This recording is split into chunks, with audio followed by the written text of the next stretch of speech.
to correct me if I'm wrong.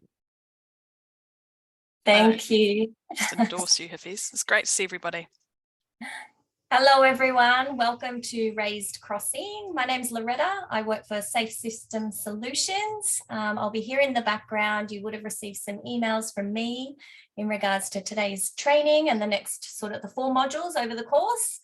I would like to begin with acknowledging our traditional owners of the land, and the land that I'm on is the Wurundjeri people of the Kulin Nation, but also paying respects to all traditional owners of all the lands of everyone that you sit and watch this webinar today.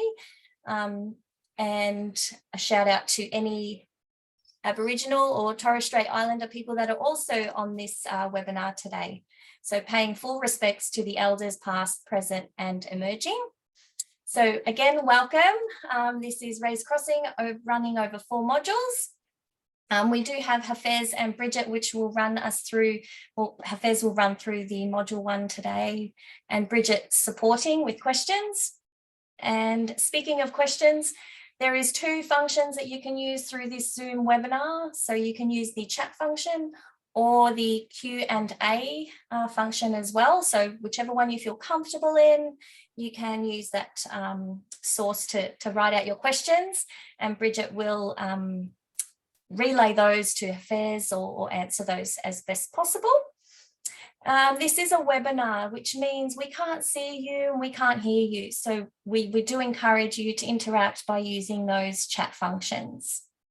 What I might do is quickly show everyone the LMS. So you would have received an email from us at training with your login details and the learning management system, which will give you all the resources and information.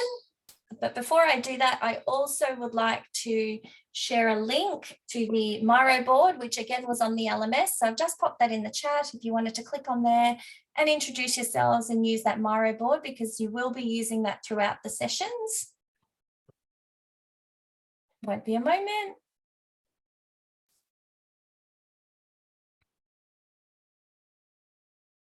Just sharing my screen. You can see the LMS now, I hope.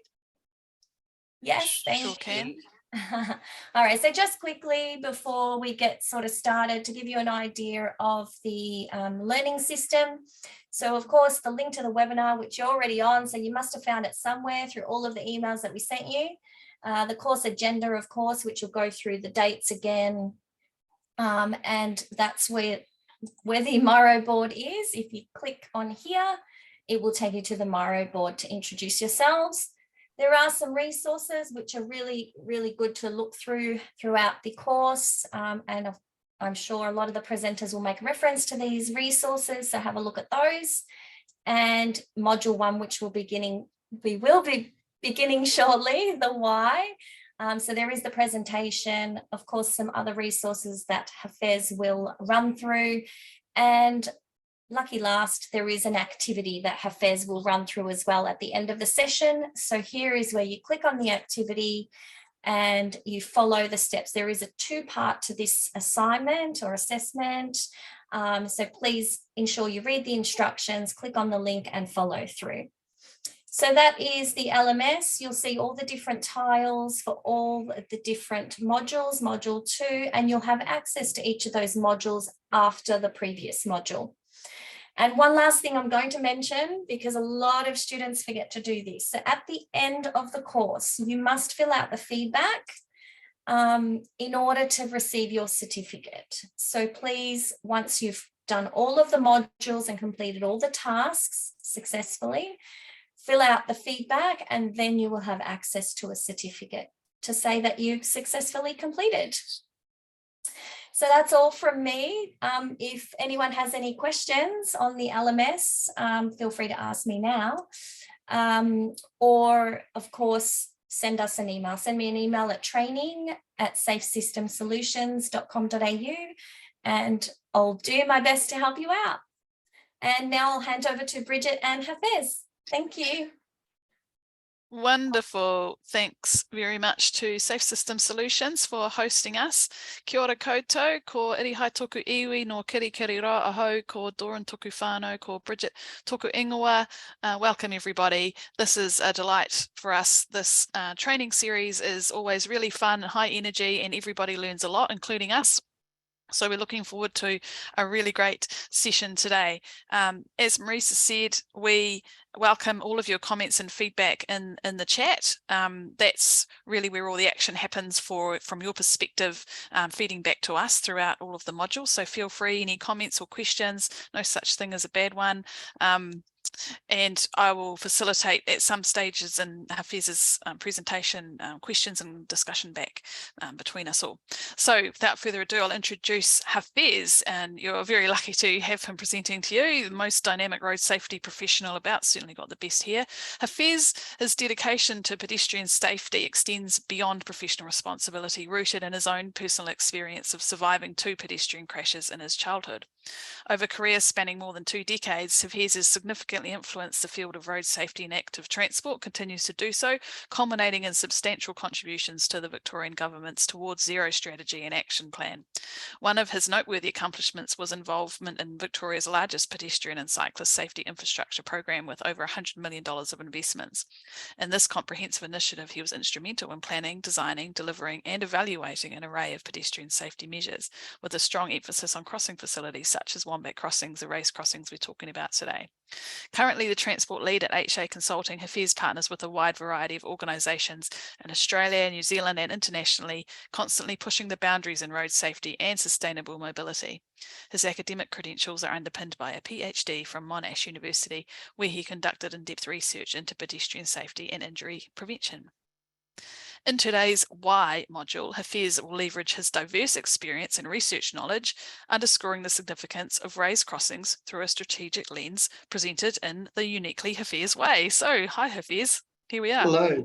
Oh, Bridge, like, I feel amazing. Like, I need you to do that like every few weeks for me, then I will feel great about my life. Thank you very much. And hello, everyone. I'll just quickly share my slides and I share a few things with you. I'm very chuffed today to have some of my really good mates and fellow practitioners here, from Queensland, and I'm going to use some of your material here as well. So it's great to have you all here. So let us start. Let's get into this. So Bridget, can we see my slides here? Yep, all good. Awesome. So as Bridget mentioned, we're going to be thinking strategically today about pedestrians and walking, and especially pedestrian crossings. So we're going to start to have a really good high-level helicopter view of the problem of, pedestrian crossings and how we strategize for them. And we're going to address the key questions that what approaches and frameworks do we have to strategically think about pedestrian crossings. So you can use all these approaches and frameworks for a variety of pedestrian solutions. So we're going to use them for pedestrian crossing today, but you can learn and use the techniques for a variety of different planning approaches. So have that lens, on as well. So the other thing we really want to encourage you, and I think you don't need maybe encouragement, but we would love to share that with you, is doing pedestrian crossings or race crossings, if it's as a part of a mass action, that will be even more beneficial to your areas. And the reason we encourage mass action is mainly because of experiences and what we've noticed that, what we can achieve with treating an area, and it's how it's a more sort of amenable to walking. Walking is a random activity. It's not just one location, even if we need to cover all the bottlenecks. So what we encourage is think mass action, because they are area-wide, they are more cost-effective, and they bring economy of scale. They're more safe system compliant because you cover risk, because risk also is quite random, and sometimes we don't know where the risk is. Also, it's give you a really good business case for action if you cover a bigger area. Also, for some political reasons, it's good to cover an area. It's also inclusive and cohesive. An area that is safe for walking is more conducive for activities, festival, events, and other activities. And also it covers more societal concerns if you cover an area in terms of health, environmental benefits, climate actions, and you name it. So think mass action, even if this course might cover just one race crossing. So from one race crossing to many race crossings, you can learn things in this course to apply in your day-to-day work. Cool. The structure of the module today is four-legged, so we have 4 elements. We will be talking about why walking is important and why people don't walk. So you can have that in your mind when you're planning for pedestrians. Then we're going to talk about what strategic tools we have to look at walking and pedestrian crossings. Then we look at the strategic metrics that you can use in your business cases, in your planning documents to convince your managers, decision makers, funders, politicians, community. And then we have a quick practice. The quick practice in the end is a more practical, so not like as technical. So we're going to introduce lots of technical tools, but for those of us who don't have access to those tools, we're going to have a really practical, just one practitioner using their common sense and knowledge going around and design for pedestrians. We're going to use that as well. So that's the whole module today. Let's start with why walking is important. Walking is important for a variety of reasons. I want to mention UN's Sustainable Development Goals and how walking talks to many of these criteria and missions of the UN's SDGs. But in this course, we talk about 5 things: economy, environment, health, societal benefits, and transport. Let me quickly go through them before we go to the first exercise of the day. We're going to have quite a few exercises, so be prepared. So let me quickly bring them up. Economy, it boosts the local business. More walking means more exposure to shops and businesses, more expenditure. It brings the societal costs for a variety of reasons, both for healthy benefits and also safety in numbers if we can match it with infrastructure, which means mode shift, which means less crashes, less cost, less hospital costs. Environment, it improves the air quality and improves our climate action orientated activities. Health, physical activity, less trauma, less hospital costs. In terms of social, it's multifaceted, from having children who walk to school, from having elderly be able to come out and interact with the communities, from our low SES community to be able to use the community, from our immigrant societies to be able to come out, from everyone be able to have festivals and arts and all that. So it's fascinating for creating a society that is healthy in body and mind. Also, in terms of transport modal shift, if we have safer facilities for pedestrians, it allows mode shift. Some countries, cities in Europe has targets. They have targets for 50% use of pedestrians walking or cycling as mode of transport. So think about your community. Sometimes in Australia and New Zealand, we have somewhere between 10%, 15%, sometimes less of the transport mode is walking and cycling. So imagine the ambition in those countries. So we need to bring some of that in some of our select communities and then expand it. Hence the idea of area-wide mass actions. Okay, first activity for you. We talked about a number of ways to improve, walking improve, has benefits. Give me more examples. And I want to have a look at, chat room here to see your answers as well.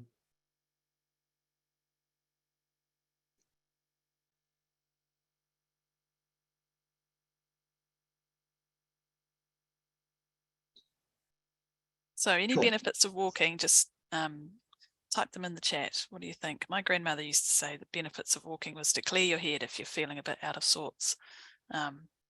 She had 7 children, and if one of them was in a state, go for a walk. And inevitably came back. Exactly. And bridge is just like COVID time. If we didn't have those walks. Sanity, right? Yeah, absolutely. Sanity. Yeah. So, yeah. Like literally oxygen for the brain, exactly. Oh, hey, John. I know John. Yeah, breaking up the day. Breaking up the day, especially when you're working from home. I know there's a theory that you can have your own walking commute if you work from home, just walk around the neighborhood. So at least two things are emerging. One is fitness, mind, like body, and one is like, creating like, room for your brain and mind to sort of breathe, connect. So belonging, connectedness, sanity, and fitness. And also it talks about, we don't need anything for walking, which is great. No equipment is needed. Oh, good shoes. Awesome. So we have added a number of things here for your thinking. We have research that shows that property values increase when we have more walkable communities. Why is this important? Sometimes when you want to engage with your politician and community, some of these facts are important to bring them along. So you need to remember your audiences. Also, we have more diversion and inclusiveness in your community. Also, your communities will become more attractive and artistic if you allow for more walking, because more walking means more artists can show their works on the walls, more festival, and also more events. Excellent. Let's go. Oh, maybe I need to mention here, Bridge in her module will be dissecting diversity and inclusiveness and the who side of, pedestrian crossings. So be ready for that. And Bridge is Bridge. Every time I listen to you, I learn. So thank you very much. And your PhD, which is another great contribution. So let's jump to Miro. So you have all the Miro board sort of link, and I've seen some of you have started to sort of put information in documents. So maybe I stop sharing my presentation. We jump to the Miro presentation to have a look at your answers to our first, taking action learning. Okay. Beautiful. So the question here is, think about you, your loved ones, your family, and people who you know, and think about reasons that, or blockers that stop people from walking, and put them on the board. That's the first part of that activity, and then we have a second part.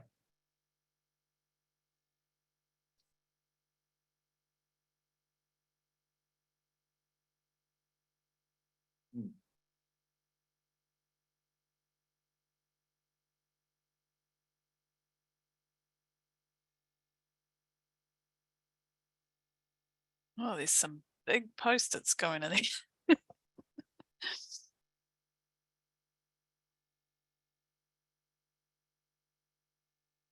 If anyone's ever in the whole series of this course has any trouble with Miro or got questions about what people are doing or how to get around it, feel free to put those questions or comments in the chat, because it might be that other people are having the same issue. But the one thing I always remind people is you can move around by holding down your right mouse button. That's quite handy. Yeah. So while you're doing this, I want to encourage you to do something. So think about the board on the right-hand corner on the top. Try to move your comments that are related to personal reasons to the right-hand top corner. If there is anything that is related to the transport system or the physical environment, move it to the left-hand top corner. And anything else in the middle. So personal reasons, right-hand top corner, transport and physical environment, which might call weather, climate as well, on the left top, everything else in the middle, and see what happens.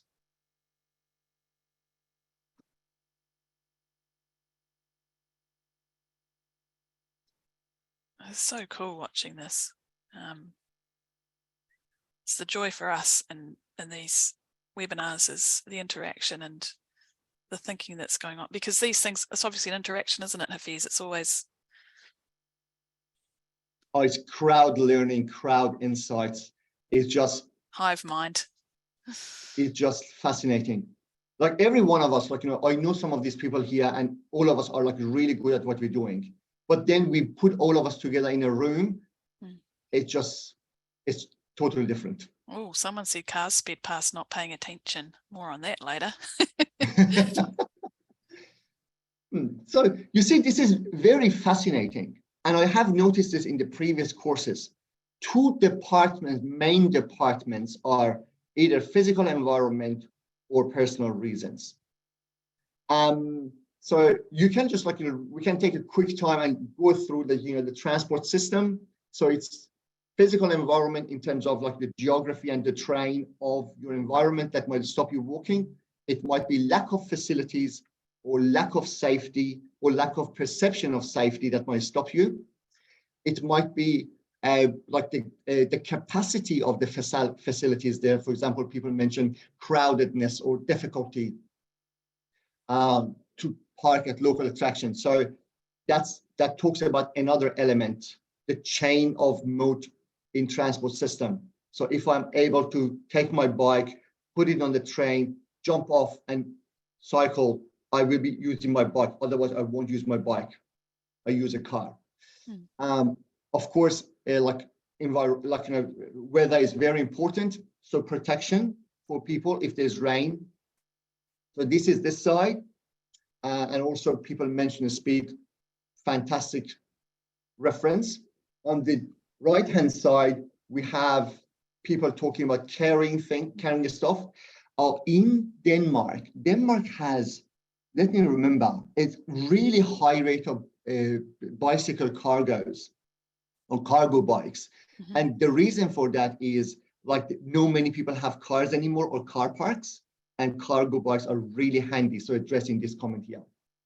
Injury is important. Not everyone, and Bridge will be talking about this, that even a healthy person can be unhealthy next day for a broken arm. So we need to consider that. Distance, people who rely on me, exactly. Security. So this is fantastic. So remember this. Couple of most important things that stop people is physical environment, personal reasons. Okay. Good. So let's move on, and we have more exercises. And thank you for your bringing in your contribution, because it's very important. Okay, let me quickly share my presentation. Awesome. So let me share. In 2013, I was a part of a team that we responded to a parliamentary inquiry in Victoria, Australia, on the definitions of serious injury. At the time, I was working for the Transport Accident Commission in Victoria, and I had access to several longitudinal studies of injuries in transport system. This is one of them. We have changed some of the elements, so it's not identifiable, but it is quite accurate. So this person, a 32-year-old man, healthy man, married, 2 kids, having a business of bricklaying business, employing other people, having a good life, boating, fishing, a wonderful life he had, or at least on the facade. Then on this, really sort of, not really good day, he was walking the family dog in the evening after work. At this intersection, it is a 40K zone. This guy is driving at 50K, hits the person, kills the dog, and injures Alex on the spot. He gets broken arm, broken femur, dislocated elbow, laceration, contusion, concussion, loss of blood. When we assessed, medically through AIS, abbreviated injury scale, Alex had 50% chance of dying at the crash scene. Toss of a coin, he could have died. 42 days expenditure in the hospital for 3 series of surgeries. After 6 months, we go to him and say, hey, Alex, how are you feeling? And he says, I'm depressed. I have continuous pain. I cannot work. I cannot do my physical activities and hobbies. This is a longitudinal study. We go back to him in 12 months. It's chaos. Lost marriage, lost business, started gambling, feeling suicidal, not in a good shape. Now, when you're doing these courses, it's of course is about the technical matters, but it's of course about people. It's of course about saving and preventing these injuries. So have that in mind. We can use these examples very successfully to convince politicians, decision makers, and funders to fund your projects. Okay, let me quickly have a explanation of, from safe system perspective, how this course sits from the safe system perspective. In the safe system vision, we would say human beings are vulnerable, specifically here pedestrians, and specifically a variety of different vulnerability in the pedestrian community. We know all of that, so we need to consider that. Also, human beings are fallible.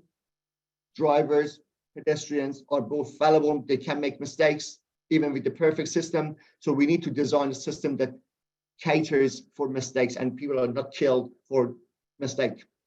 Also, we need to develop a transport system that prioritizes health and safety beyond the benefits of the system, the mobility, the throughput of cars.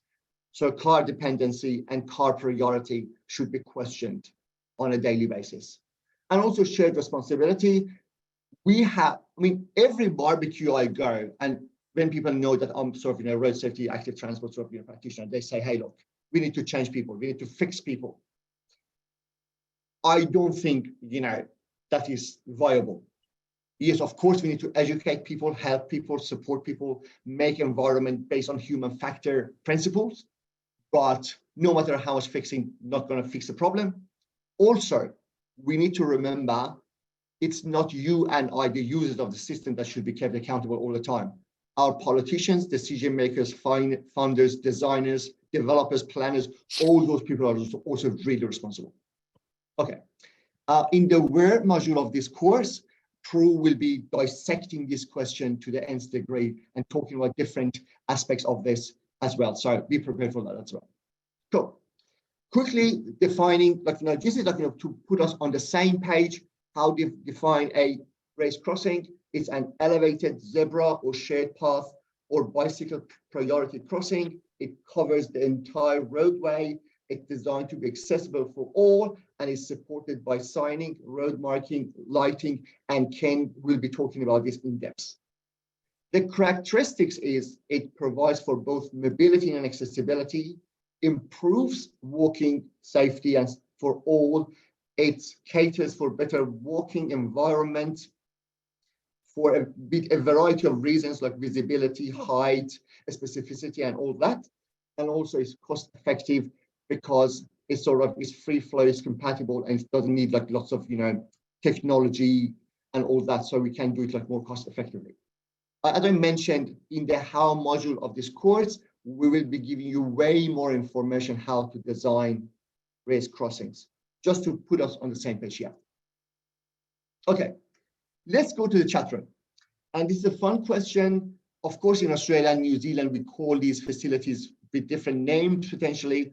Have a look at this facility here and tell me and Bridge, what do you think? What do you call this? What is it to you?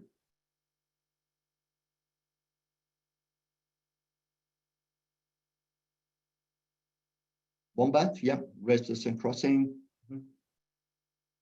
Raised zebra crossing, wombat. Cool. Proper crossing. Wombat. Speed table in Auckland.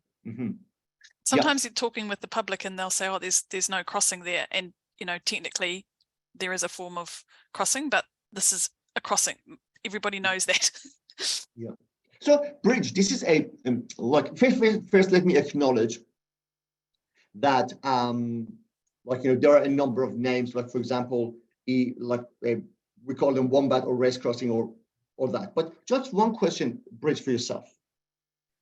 When we engage with the community, and we know that community might have different technical language than we do, how do we cross that bridge?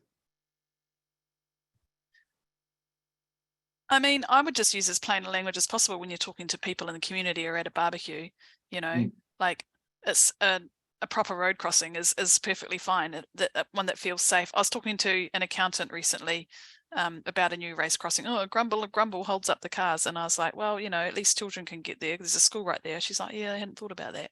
So a crossing that children can use, it doesn't have to be, in fact, it's best not to use jargon when you're talking to the public. Yeah, I totally agree. I think at this point, we need to emphasize that one aspect of our design and planning and strategizing is communication and engagement. And this is an aspect that may kill your project. We did the pop-up cycle lanes in Victoria, like over COVID. Our ambition was rolling out around 100 kilometers of pop-up bike lanes, like tactical urbanism bike lanes. In some local government, we did a great job, but we were stopped a bit by communication and engagement issues. So just be careful about that. Language is important. Okay, so a fun quiz. Imagine, using like in Bridges language here, a properly designed race crossing. How much of pedestrian fatalities and serious injuries a properly designed race crossing will stop? And I'll give you a number of like hints here: 20%, 40%, 70%, or 95% from okay to silver bullet. And the first correct answer will get a prize.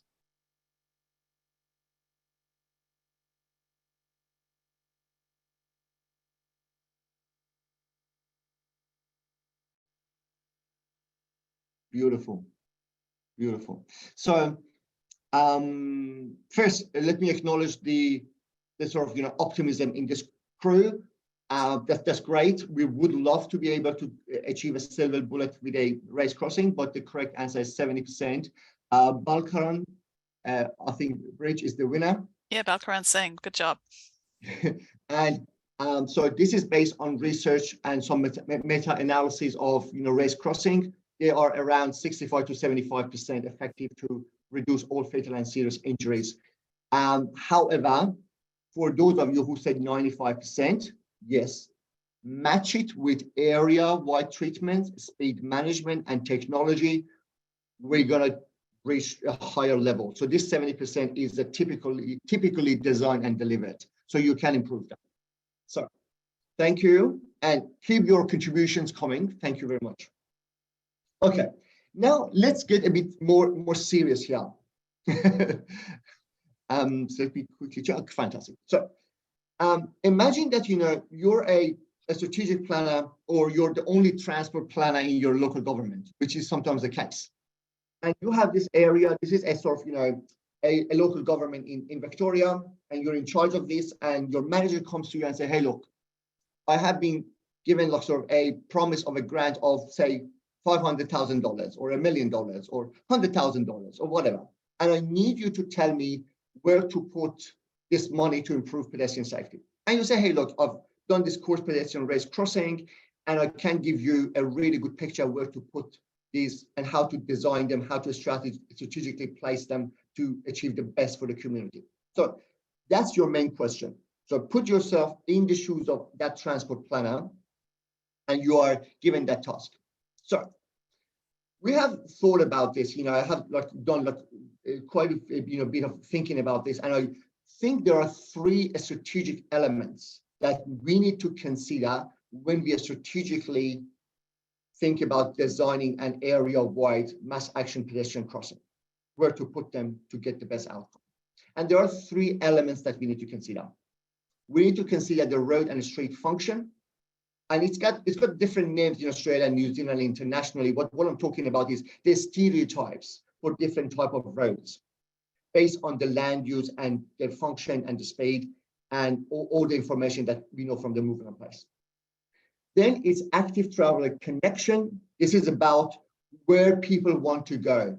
What are the origin and destination of pedestrian trips, walking trips? So we need to know them, and also safety risk. And when we say risk, please remember it's both actual, which is the number of fatalities and injuries that we find on the network, and also perception. Both of them are important because as a blind person, I don't know the actual risk.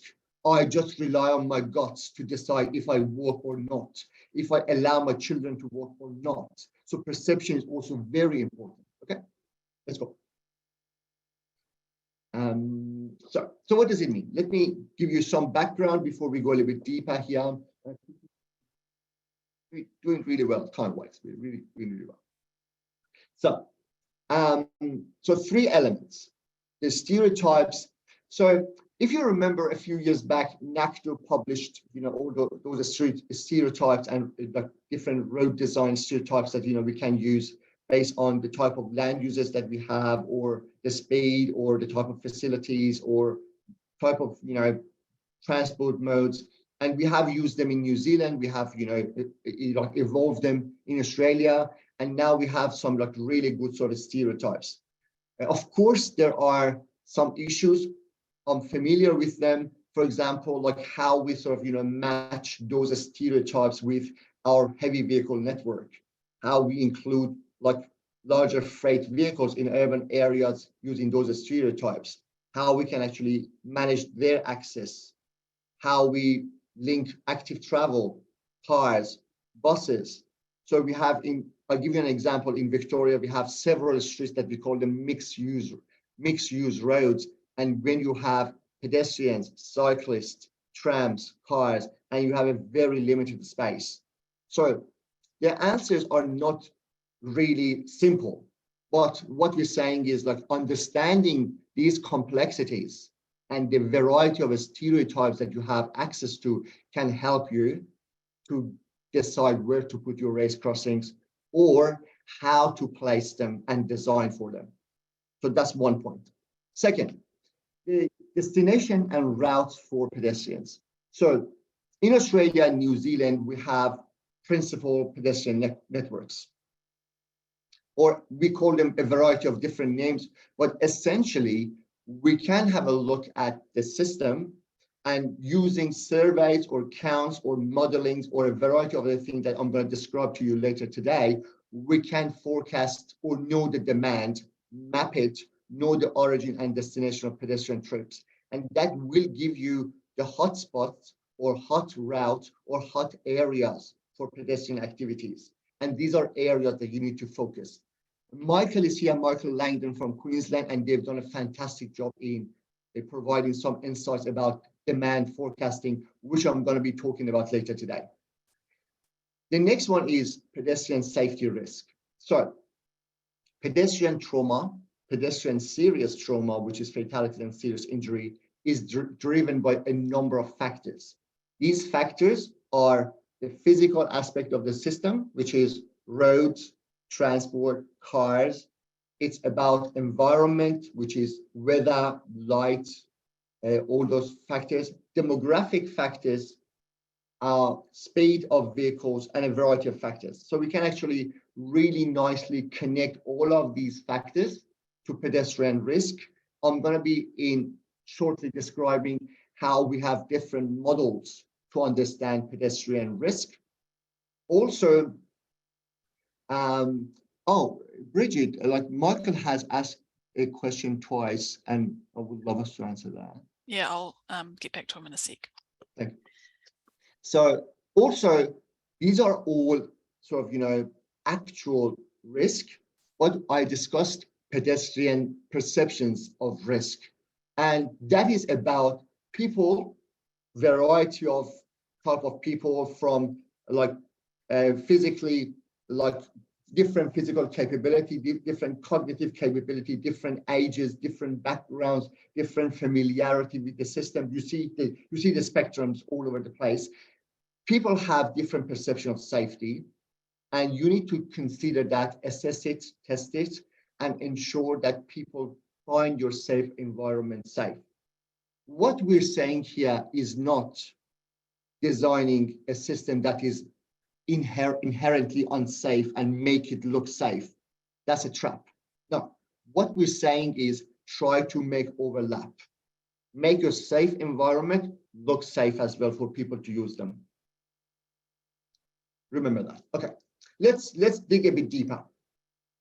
Let me bring this up a bit quickly.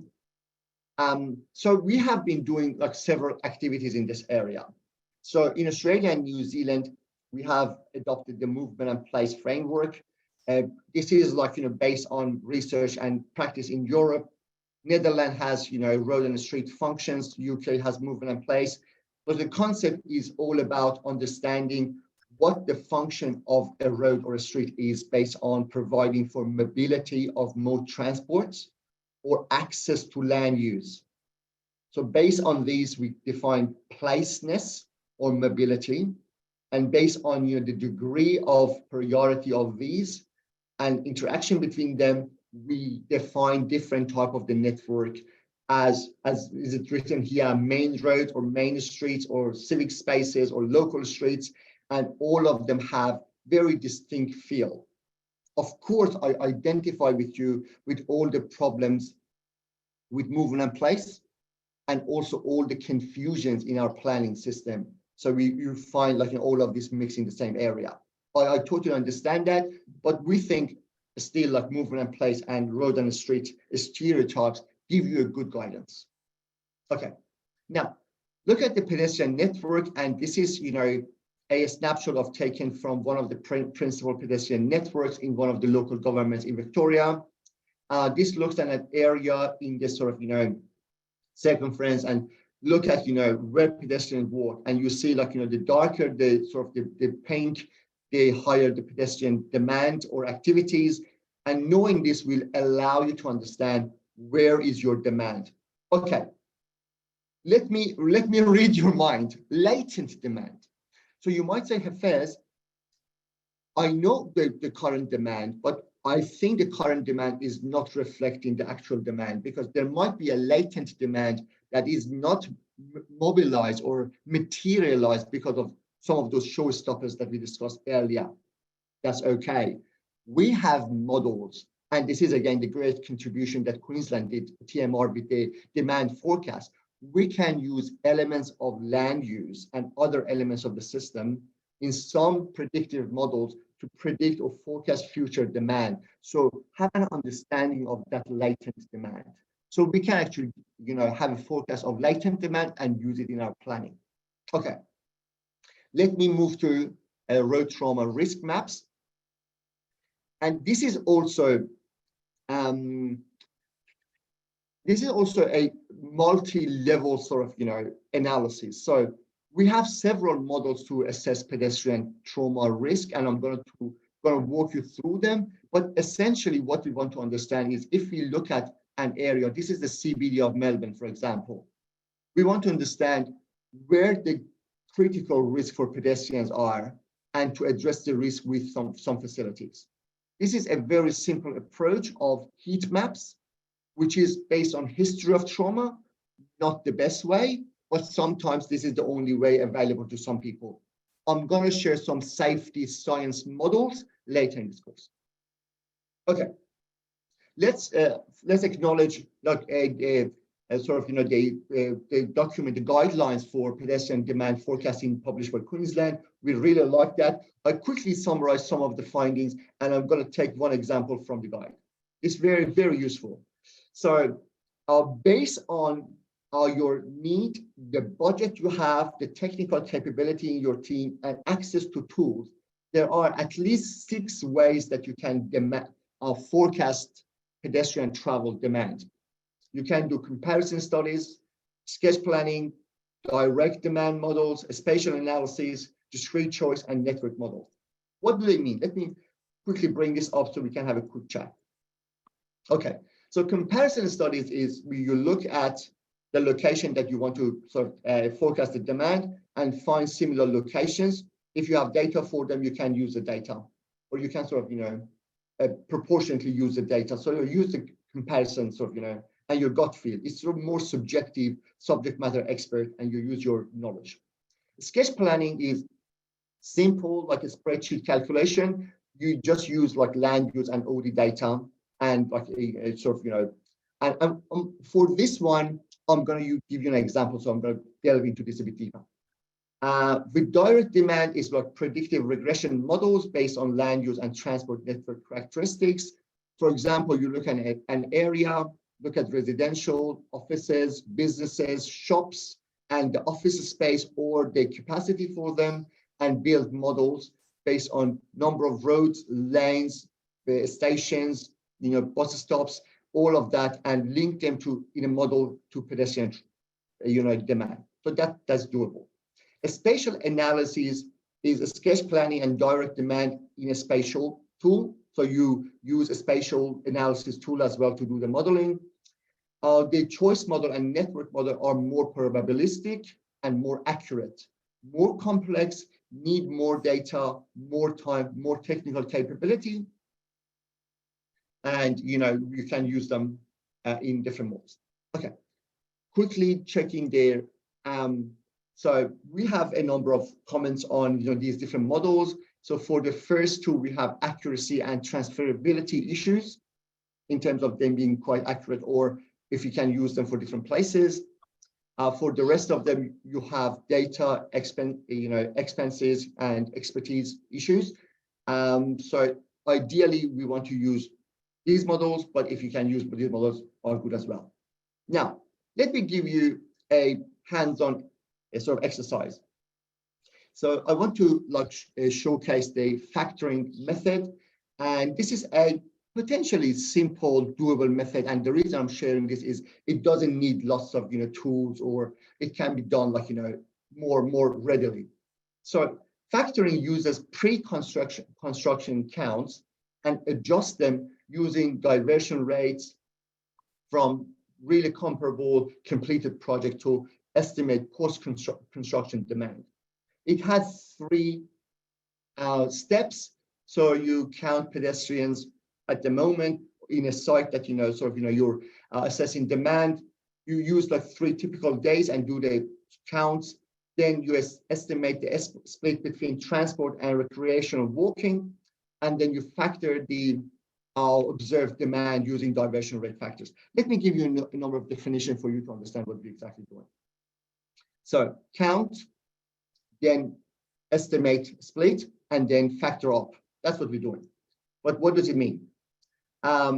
For split is we divide pedestrian demand to transport and recreation.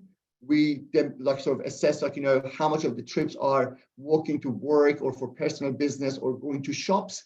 You can use general surveys of travel and activity in your city or country or area to have those splits. And for recreation, of course, a variety of recreation. So you do that split. So for example, what percentage is transport, what percentage is recreation. Diversion rates are about mode shift. So you say, currently we have such and such mode shift between walking and other modes. If we do such and such facility, what is the impact on the mode shift? This can be done based on completed studies or research, or some gut feel to be tested and used in future for improvement. Trial and error can be done as well. But if you have good research, comparable studies, we use them. Okay, so let me quickly give you an example. So we have a pedestrian crossing implemented at the Midway crossing, or will be implemented. We go out, we count pedestrians over 2 weekdays and 1 weekend. So the area is residential area, and we have some mixed use development, some business, some shops, some shopping strips, maybe a station. We know that the average daily demand based on the counts is around 80 pedestrians a day. Fantastic. And the split between transport and recreational is 72 to 28. So this is based on our surveys and our understanding of the split. And then we know that if we do the crossing, the mode shift will have a factor of 1.48 increase in pedestrian demand. So if we do the crossing, it increases or shifts the users from cars to walking by the factor of 1.48. So in total, we will see that the 80 pedestrians in the beginning will be around 120 pedestrians. So this is very simple, very doable, but it gives you a really good sort of understanding of how to estimate the demand for pedestrians in future and use it in your planning, in your communication, in convincing your managers for the benefit of your project. Cool. Before I move on, I want to ask the crew here a question. How many of you have used any of these models? And just please put in the chat room the type of model you have used, or anything else you have used for demand forecasting for pedestrians.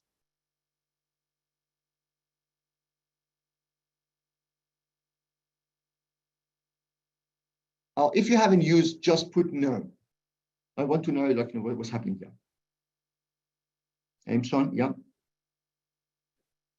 Gut feel no. I think yeah. Cool. Cool. So this is very important. Okay, single devices here for counting, yes. Surveys, fantastic traffic data, fantastic. So there are tools and there are surveys, as Hamid mentions here. You can use them. I would really encourage you as a part of this course, just go out, have a look around. Many of these tools are publicly available, or you can call these people and get some of this information. I have not used demand forecasting. Yes, okay, fantastic. Chris, we're going to be talking about that as well, how we use sort of, our subject matter expertise and, those local attractions in the practical exercise. So thank you. Great to know.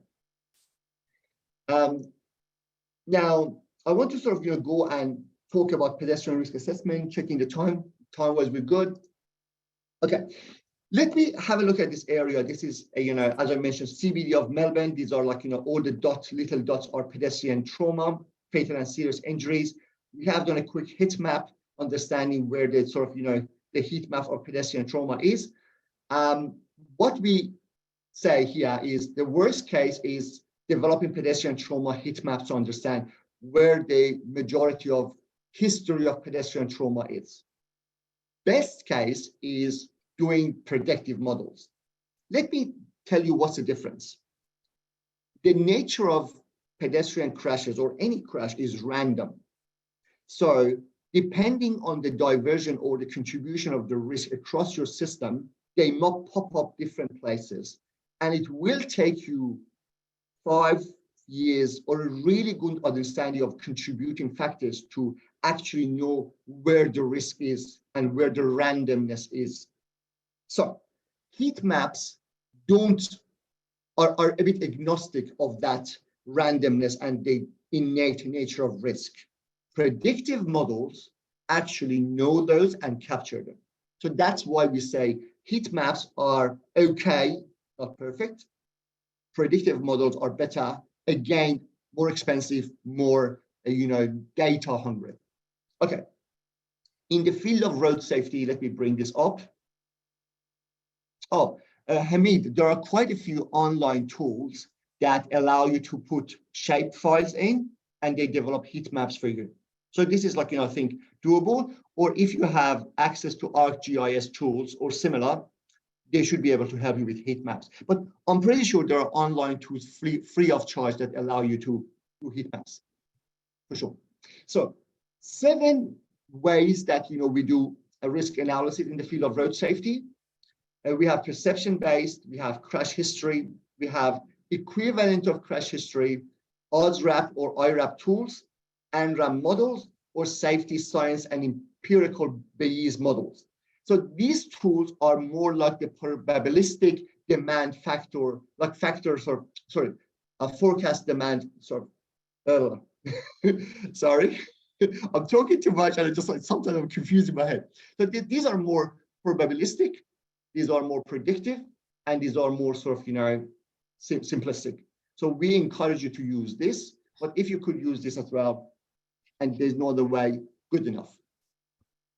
I want to just take time and walk you through IRAP. This is one of the tools that is commonly accessible for people. So IRAP is a star rating tool. It looks at the network and all the different elements of the network in terms of type of road, lanes, like roadside, infrastructure, vehicle traffic, pedestrian traffic, and based on these elements, develop models. It has models that uses these factors, sometimes 50 to 70 factors, and forecasts or predicts future trauma. IRAP models. So these are like also developed for pedestrians. We have IRAP models for pedestrians, and they give you 1 to 5 stars for pedestrians. And there are some problems with them. Some of these models are not as accurate or probabilistic as we want, but they help us, and we have access to them. So I just want to take another a slide here to tell you some of the problem with IRAP. For example, in the IRAP models, if you have no sidewalk, no safe crossing, and a 60 km/h traffic, it gives you 1 star rating. If you have sidewalks, signalized crossing with refuge and street lighting and 40 km/h, it gives you 5 stars. We know that 40 km/h is not 5 star, not for everyone. So Michael, so what they do in terms of, the data for presence of footpaths or intersections or roadside sort of, infrastructure, they film it. They send these equipped cars that are designed for the data collection, and they go and film the whole environment. That recording is fed to an AI with some, personnel to check the AI. They document all the information. Every 100 meters, they do that filming and they do the recording, and then they map the data against the road. So they have 50 to 70 factors sort of data collected for them. What about no sidewalks and shared zones? John, the models for pedestrians is not as comprehensive. So they're improving that. So that item I think is missing.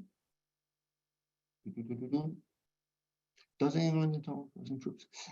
So Michael, my last understanding, I'm talking about like a few years back, talking to these people, that's the concept of exposure.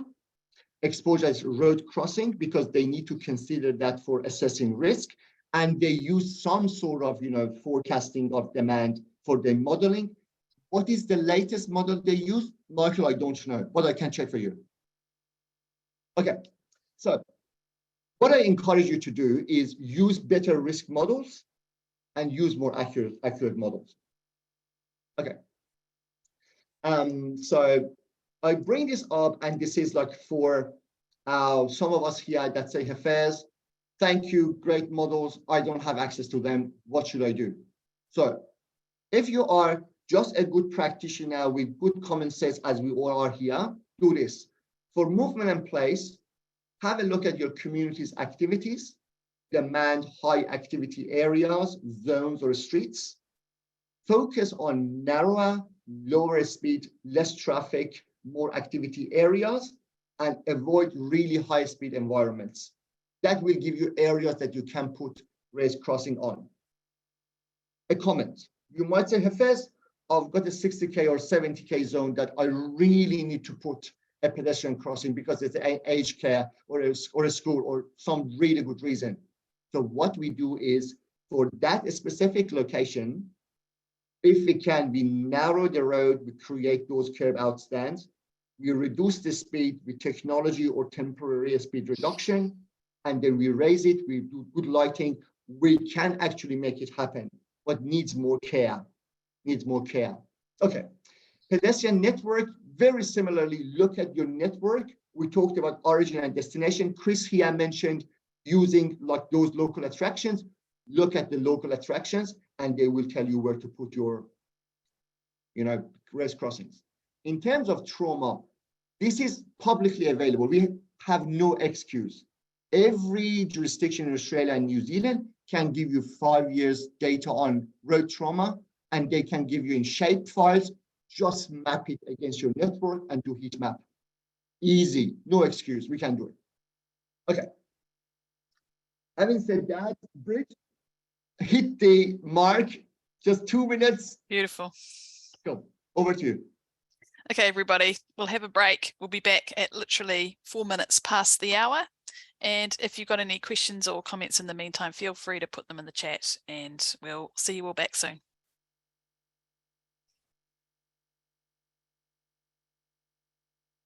An active traveler expert, and we need to discuss it. I'm actually at the moment managing a project for Austroads. It is called Designing Roads for Large Freight Vehicles. And I tell you, mate, this is very interesting. Oh, I totally agree. If we can do tunnels going under, like those road train vehicles need to go under, 100%. Oh, and Michael, you know that there are some issues with the current tunnels and underpasses in Australia and New Zealand in terms of height.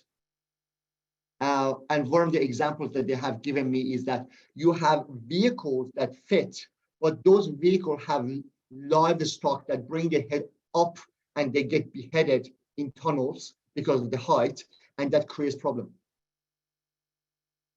Yes, we have good bypass examples or underpasses examples, so we need to use them more and more. But it is very interesting, complex. And also the other things I should note is we have so passionate people in that area as well. As passionate we are about safety and mobility and active travel. So we need to actually find a way to talk. Sometimes when we talk about, getting some of the space off the road for bicycles, they get really mad. So we need to create communication. But thank you for your comment, Michael. Okay, let's get into it. I've got a few things to cover. So let me share my presentation. Okay, cool. So let me remind you that we're all about mass action. We're all about area wide and not just putting one race crossing somewhere and expect the world will be different. We need to think about the system. We need to think about your whole neighborhood, your area, your local government. No, so having said that, that's why I'm going to talk about the strategic metrics that you can use in the strategies, in business cases, in case for action for a nation, for a local government, for a state to make some of those changes. We have people here at different levels. So it's good to sort of have this information. So why strategic metrics are important? Because they demonstrate value for investment into active travel for your justification. They help us to develop more convincing business cases. They help us to prioritize active travel program investments. Money is limited. You need to know where to invest your money to get the biggest bang for your active travel investment. Also, we can run more effective monitoring and evaluation program if we know the metrics and KPIs and targets. So important. One caveat. Sometimes we develop business cases that are based on benefit cost ratios. And because we don't use proper demand or proper costing of benefits, we lose. So be careful. Business cases and benefits cost ratios can be a sort of double sort of edged sword. So use them thoughtfully. Okay. Let me use a recent case for action for active travel in the UK. And what they did, they developed a sort of analytical model which has elements of noise, air quality, climate action factors, journey quality, physical activity, crashes, economy of scale, decongestion, and a number of different values. And if you look at these factors, they are quite relevant to what we have discussed today. So based on their analysis and costing, they have come up with a BCR of 5.5 for putting money into active travel. This document is in your course. You can, in the LMS, you can have a look. The 5.5 here means that for every dollar spent in active travel, you get $5.5 benefit to your community. So we can use this for justifying investment into active travel. And these investments are becoming more and more. I tell you why. So we have a number of factors that are not yet monetized or can be better monetized.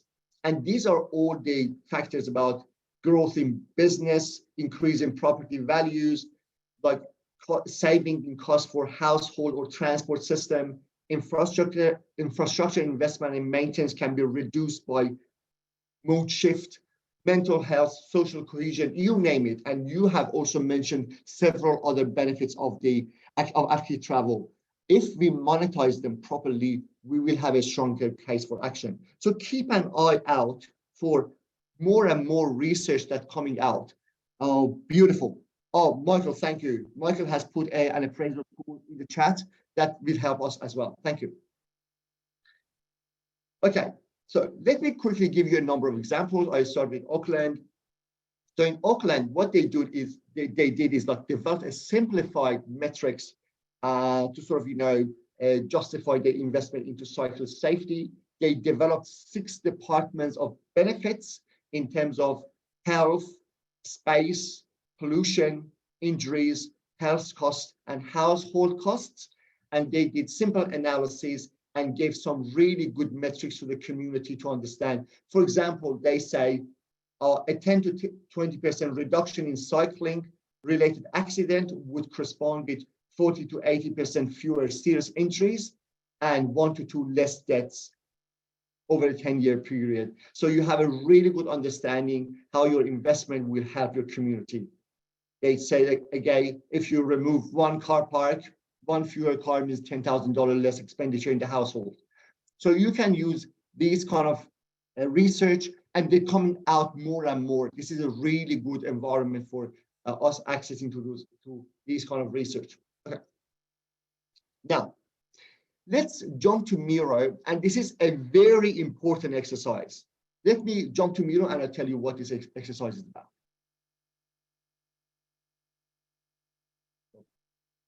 Here and jump to Miro. Lovely. So this exercise is about you, and we all come to these courses for a variety of reasons. Either we have money to spend, either we have, you know, a sort of a project that we're going to use immediately. If we want to personal development, professional development, we have a variety of reasons. Either we are an engineer or a planner or an assessor or an auditor or a design, you name it. Put in here, what is your case for coming to this course? And we're going to use this information in the future module as well to cater for you and just like, you know exactly what you're here for. Go ahead.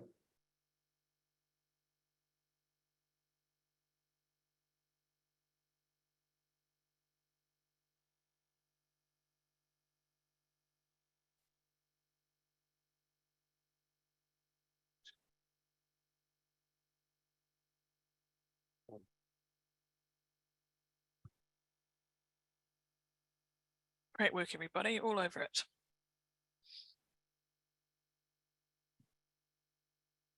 See if you can be as specific as possible. Maybe give an example of a kind of project or program you're working on or would be working on in future.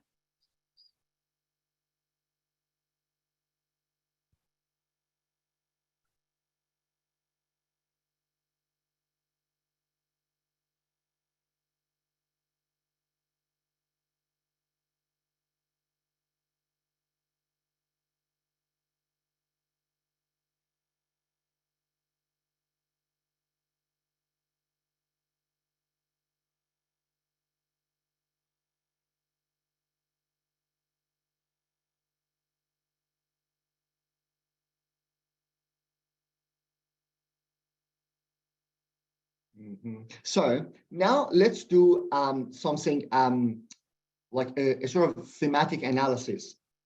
So the left-hand side, we go, if your reason is a strategic planning or it's academic or it's research or it's knowledge, left brain. Left brain, we talk a strategic planning, academic research. Knowledge, that goes to left.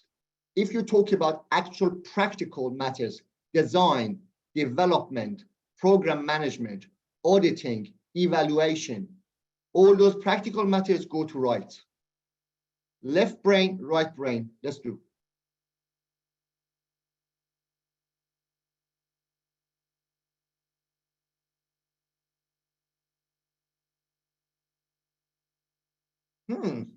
Interesting.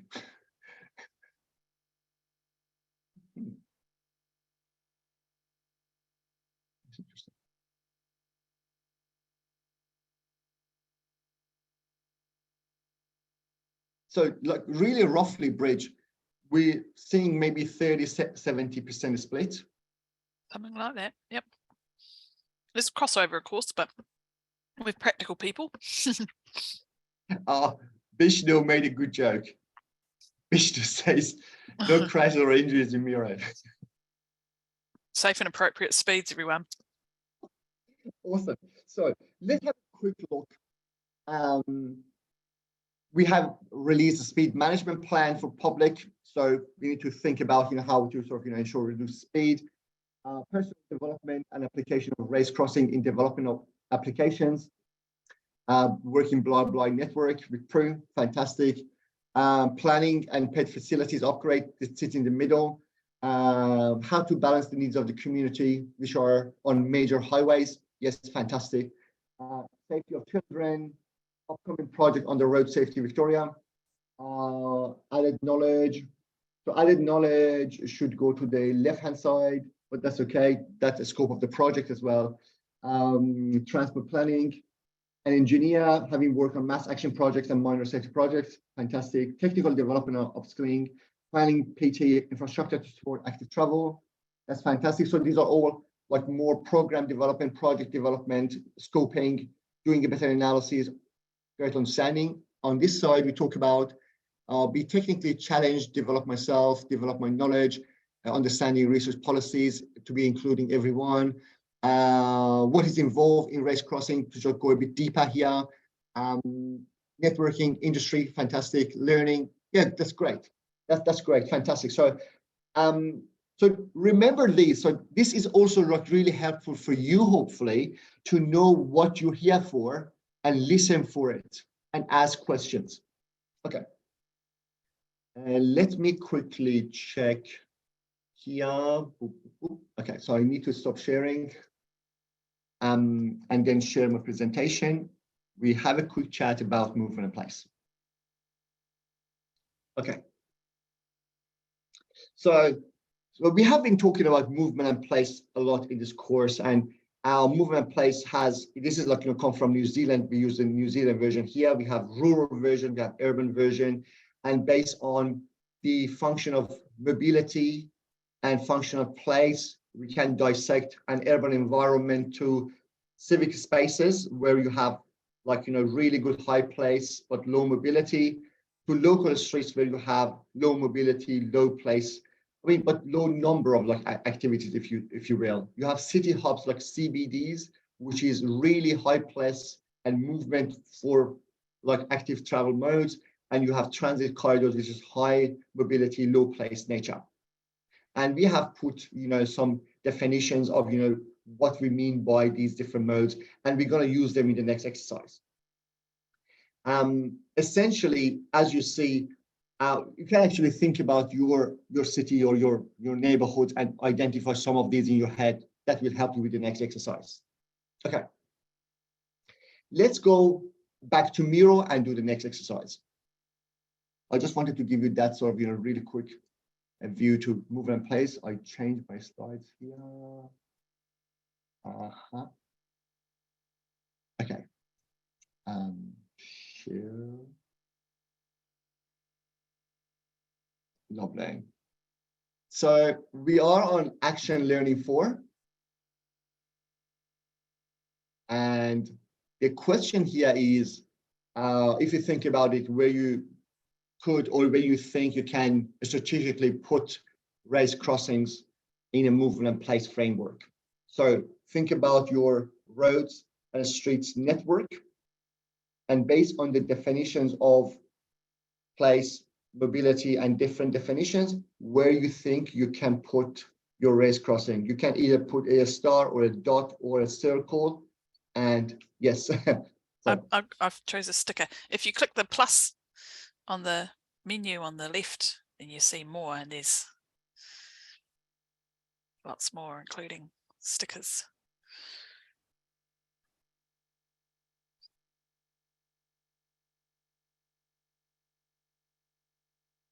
Oh, good work, people.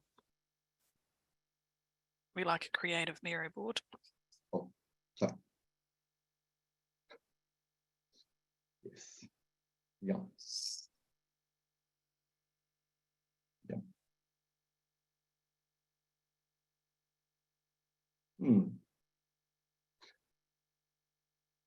This never stops surprising me, like, how crowd insights just like work. Fascinating. Yeah. Yeah. This is essentially right. So what we're saying is all the areas that have lower mobility or high mobility in terms of, active travel activities are suitable for putting race crossings. So it's no-brainer local streets or city hubs or main streets or civic spaces. This area, as our friends here has put a thinking, this is like an area that is interesting because you might get a bit higher speed, like 60 or 70 k's in these areas. And this is where you need to, we can put race crossing in these areas, but with care. We discussed about it. A number of research. So the wider the road, the less likely drivers will respect your race crossings. The more confusion it creates, and pedestrian might find, I think this is my right of way, and drivers might not respect that. They will become death traps. So if you have a wide road with higher speed, you need to think about the speed and the width of the road before putting in the race crossing. That's the only caveat. What you So can. you might want to change the category of the road you're in if you think it needs one, but it's, yeah. So a bridge, this is interesting you mentioned that. I was talking to a friend of mine just back from Europe and from Netherlands. And in the city of Amsterdam, they have started to experiment with closing some of these roads in their urban areas. They say, let us close this potentially main road and see what happens. We close it for, I don't know, for a while and see what Sounds like the dream. Yeah, it just I sometimes look at Europe and some of the those cities and I say, hey, I need to move to Europe. But then it would be, I want to be here and be challenged. Okay, so we know exactly what's happening, so we move on to the next exercise. So let me share. So okay, so in the spirit of just making myself vulnerable, so the next exercise is me doing the job and you assessing my performance. So let me tell you what the exercise is. So in this exercise, I will be your team member, you're my manager. You have come to me and say, hey, Hafez, look, there is this fund that I sort of, I wanted you to design and develop pedestrian race crossings across this area strategically and tell me where to put them. You go out and do the research, do the job, do the development, come back and convince me to put these. So I will be taking the journey and I share the journey with you, what I do as a practitioner. And then you're going to tell me, Hafez, you did this part well, you ignored this part, these are the areas that you can improve. You can actually mentor me after the exercise. And the reason for this is for you to empathize with the job that a walking strategist can do and should do, observe what I'm doing and find ways to improve me, and also conceive how to develop a mass action. So these are the sort of points of this exercise. So let's get into it. So I'm from Melbourne, Australia. So I live in this area around Caulfield, which is around, say, 20 minutes drive out of the Melbourne CBD. And we have a railway station in this area. Also, we have a primary school here, Lloyd Street Primary School, and that is one of my targets. So my manager comes out to me and say, hey, look, I've got a complaint or a request from the school, and they have lots of school children walking from the station to school, and they have asked me to have a look at the area. So this is the guts of the problem. But I'm a strategic thinker. I say, okay, this is a school here, but then there's another primary school here. There's a community center. There are shopping strips here. This area is rife with pedestrian activities. Then there is Monash University campus here. There's a main station here. Oh, it's just a fascinating area. So I really want to sort of dig a bit deeper. So this is the rough description of my exercise. So what I did, I've come out of the course, so I know that I need to think about function, think about demand, think about risk. So I'm going to use these three elements to analyze the whole system. So what I did, first thing first, I just walked from the school all the way to the station.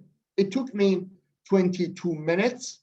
But I need to remember that, some people might walk it slowly, or some people might not be even able to walk it because there are blockers on the way that they cannot go.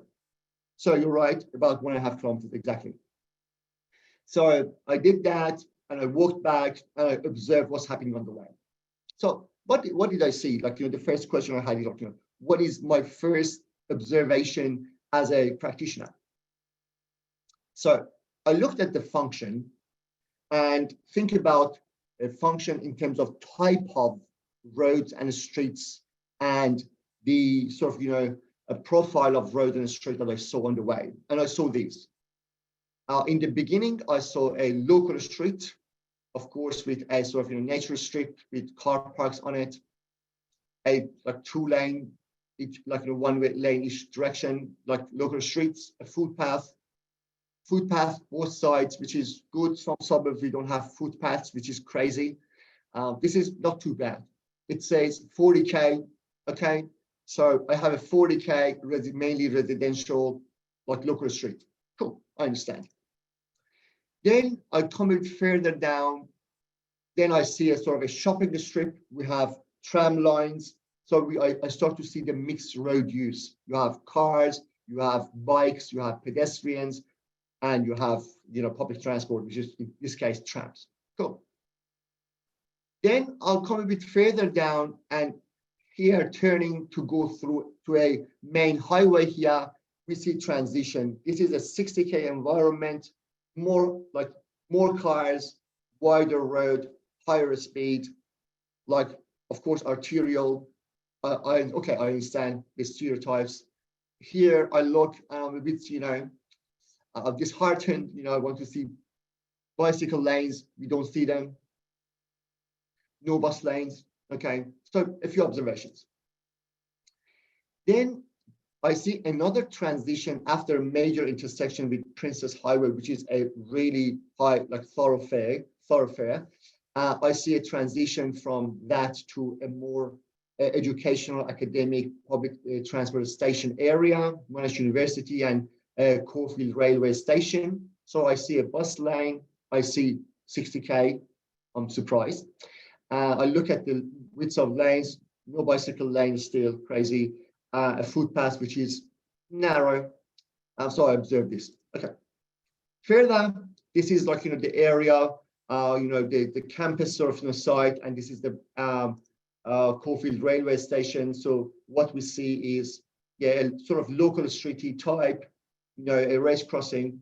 Cool. So I understand the functions a bit. Now, then I thought about naming them. So this is also important. We need to name them. So City Hub is the first one, in my opinion. Transition, a connector area, activity street, and a local street, using the movement and place functions. Good. Then I thought about demand. I didn't have counts, or I didn't have much comparable studies, so I relied on my understanding of attractors and origin and destination of pedestrian trips, potential sort of ways that people go. So just mainly sort of gut feel and practitioner subject matter expertise. And what I saw on the way, I saw a station, a university, a shopping strip, and some restaurants here where the station is. Then I saw a university area, a campus, some residentials in that transition area. In the shopping strip, of course, I see trams, shops, restaurants, residentials, community centers. And in the more local, I saw schools, churches, residentials, and commercials. Community centers. So I have an understanding of where people might want to go and what is the sort of, type of people might be able to use them. I didn't do a thorough investigation of demographics though, or, I just did it on one day. So remember those facts. Cool. Crash history. I went on the Vic Data public website and I downloaded the crashes for the last 5 years. And I mapped them against the area. So all the blue dots are current casualty crashes over the last 5 years. So I see a sort of, a number of them here around these major intersections. I'm not surprised. This is a massive intersection, high risk, high speed. This is also not surprising, a major intersection of arterial roads and some in the local streets as well. Are they just So- pedestrian crashes, Hafiz, or all crashes? Pedestrian Just crash. pedestrians. So how many access points are there to the school and the station? Where are they located? The access to the schools are just like through local streets. They have couple, that the school that I'm talking about have a couple access points. The station has access points from the Monash Drive both ways, and it's got just, if I correctly remember, one each side. So one this side and one this side access. Okay. But then I just like use my gut feel and my sort of, pedestrian safety expertise and identified a number of areas that they don't have any current crashes, but to me, they were looked like high risk. So I identified them. Cool. So I did function, demand, and risk to the best of my ability. Then the other thing that I did is just like, I said, okay, what are the current available facilities? What are the current pedestrian race crossing? I identified them. There are 4 of them currently placed, and one of them you saw in the photos. So now let's jump to Miro board and let's go through a number of exercises together. Let me share the Miro board. I think this is where fun starts, and I really want you to sort of tap into your current learnings from the course today and your experience, and tell me what I've done, good, bad, improvement. And this is be absolutely open and comprehensive. So I really want you to put everything you noticed and can be improved on this slide.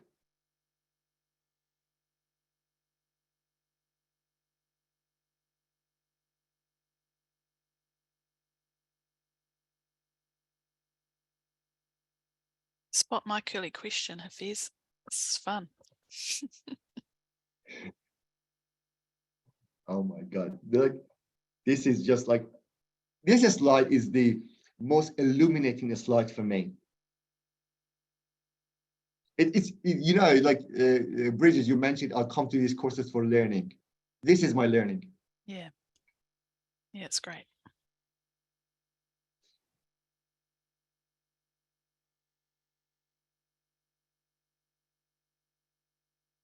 And Michael and everyone, please put all your questions and comments on the Miro board, because we want to do a thematic analysis there as well.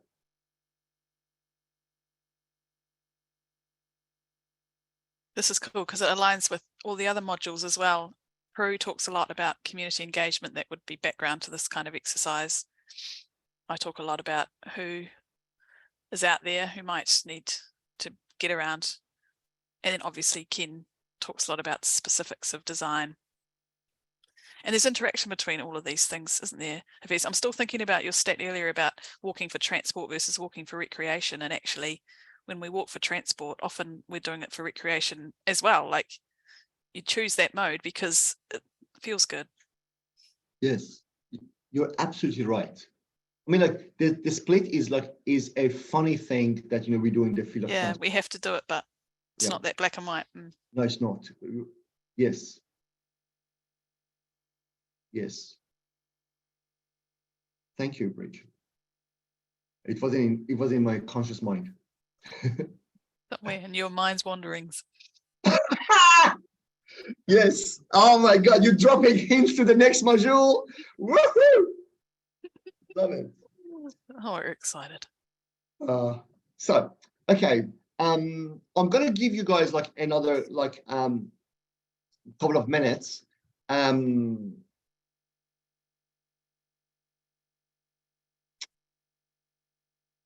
meant give you people. We have guys and ladies here. So.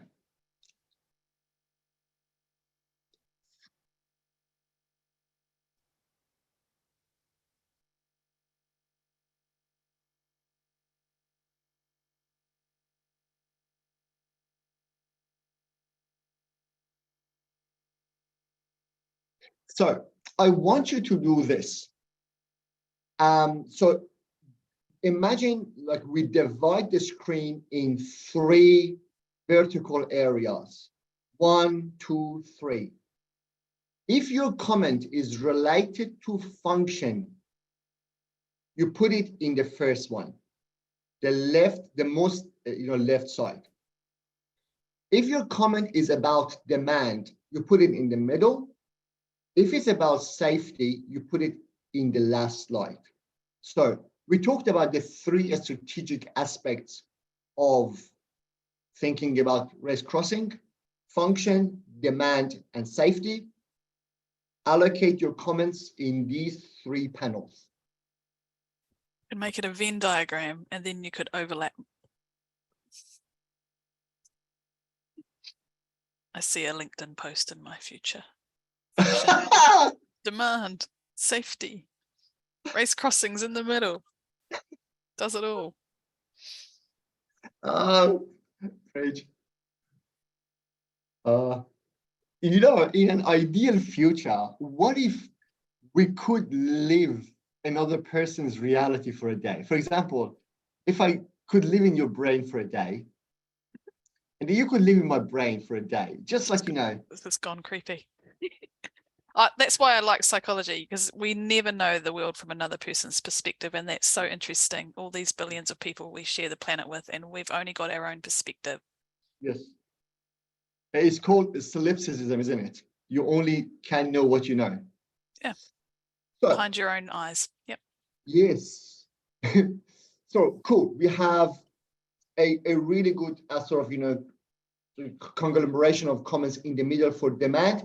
Mm-hmm. Let's have a quick look at them and see what comes out, what jumps out at us.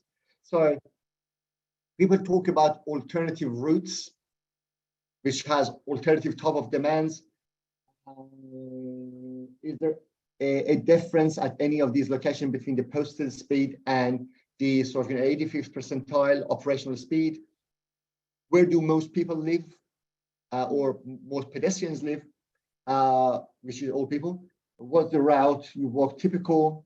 It's very important. What are the alternatives? Does the curbside parking make the crossing more dangerous? Usually it does, especially for younger kids. Where are the access points? Yeah. Where you allocated the walking route to audit? If not, how did you determine that this is the preferred walking route from? That's exactly. So there is a theme jumping out. What is the best route? How did you identify the best route? Where are your demand? Very important question. So usually we use current demand or forecast of demand for latent demand to understand that. So thank you for detecting that. So let's have a quick look on the left-hand side. I need a picture of the most dangerous area to understand that. Yes, for sure. How often would the route chosen be used by others? This is a concept of exposure as well. Nighttime activity needs to be assessed.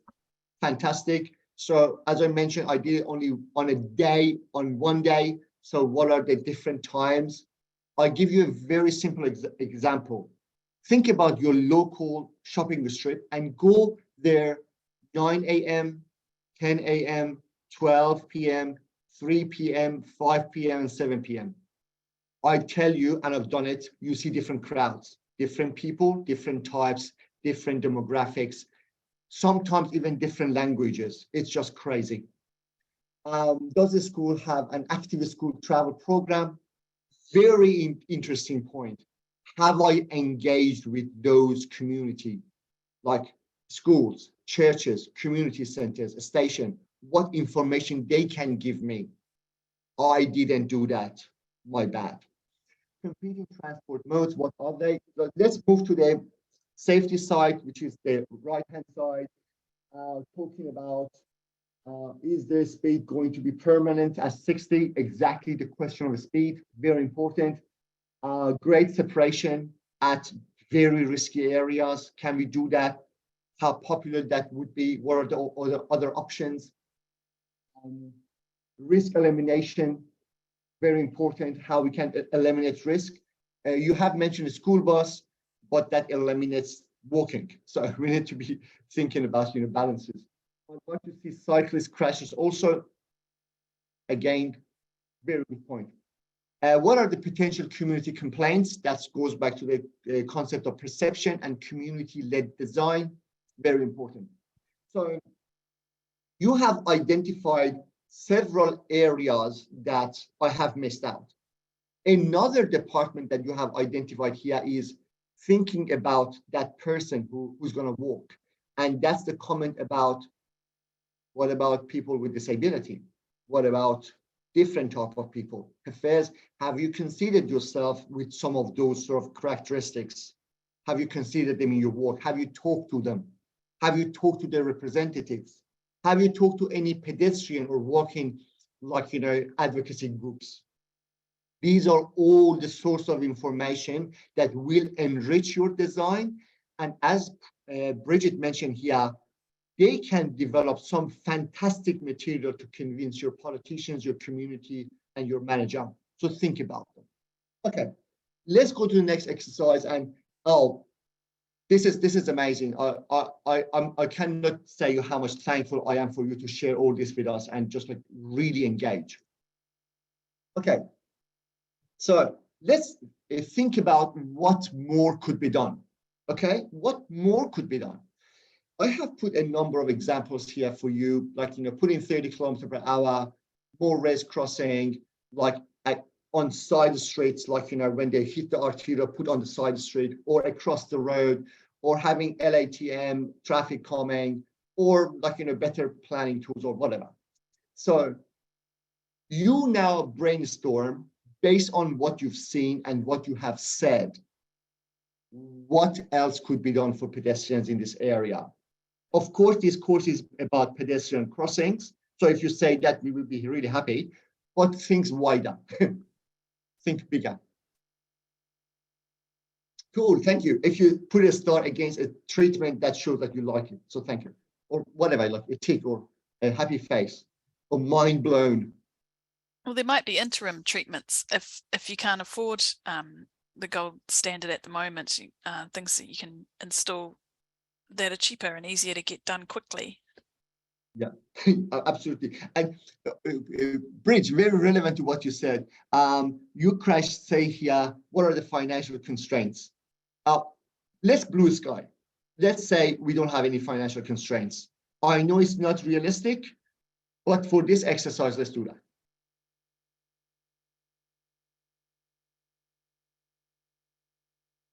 Shared zones. Like when I look at that, Sir John Monash Drive, just adjacent to the station, it just blows my mind that's not a shared space. It just does my head in. Why there should be a road there? It should be shared space. 10K shared space. Great separation, bridges and overpasses. So, I started my career really loving bridges.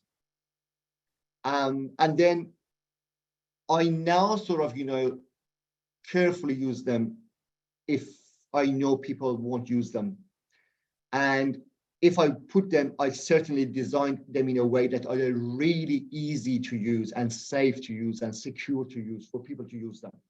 In this case, I might even think about an underpass. Just people go under. So I get what you're saying here with the great separation.